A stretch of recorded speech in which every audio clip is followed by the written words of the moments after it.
in a fraternity with a lot of rich kids, with rich parents and yachts. Now, where did you come from? Like, where were you living before you moved to Miami? The D.C. area. The D.C. area? Yep. Okay. So then I went down to Miami for school, and halfway through school was very, very generous opening video of me, for me, by the way. I appreciate that. But my friend, Ricardo Bueso, I call him Ricky Beans, he's the only Christian friend I had. He shared the gospel with me. And he was like a real friend. He was a real friend. And he was the real deal. He was the real deal. He didn't judge me. But one thing that he's also into business, which I was I thought was very interesting. He was a Christian that actually brought value to the world around him, at least from my perspective. And but he asked me this question. He said, "What type of movies do you want to make when you finish film school?" And I said, "I want to make the baddest romance movies ever."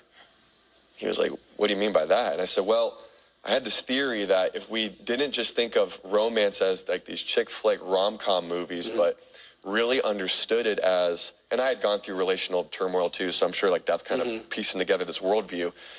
But I said, if we really understood that true love is the most dangerous force in the universe and would cause a man to go through the unthinkable for the woman that he loves, I think if we redeemed that category, we'd see marriages get fixed, we'd see kids grow up in wholesome homes, we'd see kids like really understand their identity. It'd fix a lot of problems in culture. So you wanted to do like a romantic hero epic movie? I wanted to do like the Taken, Liam Neeson movies, like, but I saw that as a romance movie. I didn't just see it as an action movie. Right. Like a father-daughter connection, etc. Sometimes, but like, and then there's this movie called Django Unchained, which I don't necessarily recommend for everybody to watch, but by Quentin Tarantino, of a slave who literally like went through the craziest situations ever, killed a lot of people to rescue his wife, who was also a slave. And I was like, that's the type of movie I want to make.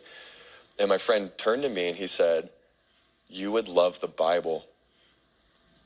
And so think about this. I'm a guy who was told that the Bible is this irrelevant rule book. And I then, basically, the devil uses a movie to like pull me away from God.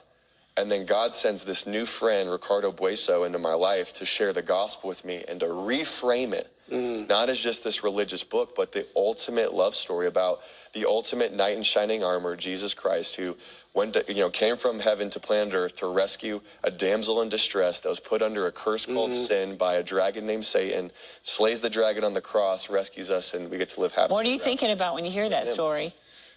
My heart leapt out of my chest. I was like, I was kind of mad at the same time. I was like, this was the thing. This is what they were talking about? This was what this whole thing was about, and nobody told me. But then it began this journey of me